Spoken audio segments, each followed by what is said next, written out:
যারা রাস্তা বন্ধ করলো, এই রাস্তা বন্ধের কারণে আমাদের বৃদ্ধ বাবা মা যে চিকিৎসার অভাবে রাস্তার মধ্যে মারা গেল, এর জবাব দেবে কে?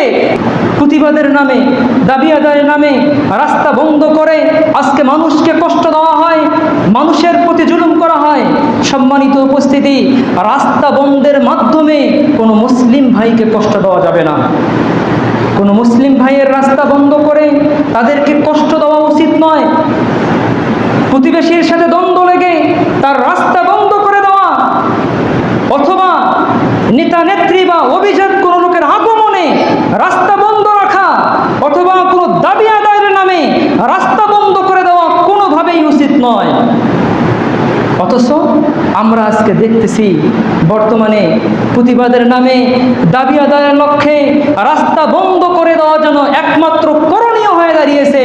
অথচ রাস্তায় মুমূর্ষু রোগী থাকে, রাস্তায় অসুস্থ ব্যক্তি থাকে, রাস্তায় শিক্ষা প্রতিষ্ঠানে গমনকারী শিক্ষক এবং শিক্ষার্থী থাকে, রাস্তায় দেশ ও জাতির গুরুত্বপূর্ণ দায়িত্বে নিয়োজিত ব্যক্তিবর্গ থাকেন, আইনজীবী, ডাক্তার সহ নানা শ্রেণীর পেশার মানুষ থাকেন।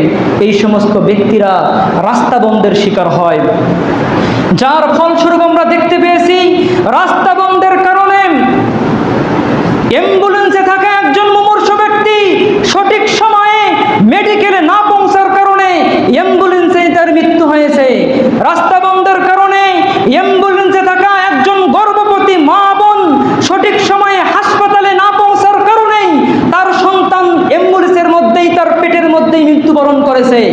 রাস্তা বন্ধ থাকার কারণে অ্যাম্বুলেন্সে থাকা একজন গর্ভবতী মা সঠিক সময়ে মেডিকেলে না পৌঁছার কারণে প্রসব বেদনায় সে রাস্তার মধ্যেই মৃত্যুবরণ করেছে। তার সম্মানিত উপস্থিতি, যারা রাস্তা বন্ধ করলো, এই রাস্তা বন্ধের কারণে আমাদের বৃদ্ধ বাবা মা যে চিকিৎসার অভাবে রাস্তার মধ্যে মারা গেল, এর জবাব দেবে কে? যে মা বোন সন্তান প্রসব করতে না পেরে রাস্তার মধ্যেই মারা গেল, এই মায়ের জবাব দেবে কে? এই নিষ্পাপ সন্তান যে মারা গেল, এর জবাব দেবে কে? সম্মানিত উপস্থিতি, সুতরাং হরতাল হোক আর কোনো দাবি আদায়ের নামে হোক, রাস্তা বন্ধ করা এটা কোনোভাবেই ইসলামে বৈধ নয়। শুনে রাখুন ভালো করে, যারা রাস্তা বন্ধের মাধ্যমে কষ্ট দেবে, বিশ্বনবী জনাবে মুহাম্মদুর রাসূলুল্লাহ সাল্লাল্লাহু আলাইহি ওয়াসাল্লাম বলেছেন, তাদের অভিশাপ তাদের উপর অবধারিত হয়ে যাবে। এ সম্পর্কে সহিহ তারগিবের মধ্যে একটা হাদিস বর্ণিত হয়েছে। সহিহ তারগিবের 143 নম্বর হাদিস, রাসূল সাল্লাল্লাহু আলাইহি ওয়াসাল্লাম বলেছেন, মান আযাল মুসলিমিনা ফি তুরুকিহিম ওয়াজাবাত আলাইহি লা'নাতুহুম। যে ব্যক্তি রাস্তার ব্যাপারে কোনো মুসলিমকে কষ্ট দেবে, সে ব্যক্তির উপরে তাদের অভিশাপ অনিবার্য হয়ে যাবে।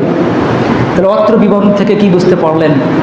রাস্তা বন্ধের মাধ্যমে কোনোভাবেই কোনো মুসলিমকে কষ্ট দেওয়া যাবে না।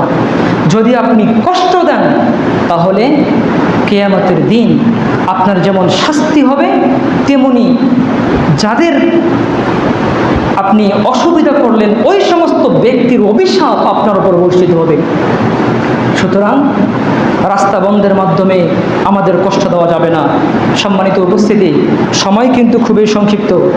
এখনও এই রাস্তা সম্পর্কে আলোচনা করতে গেলে হয়তো বা 10 থেকে 15 মিনিট সময় লাগতে পারে।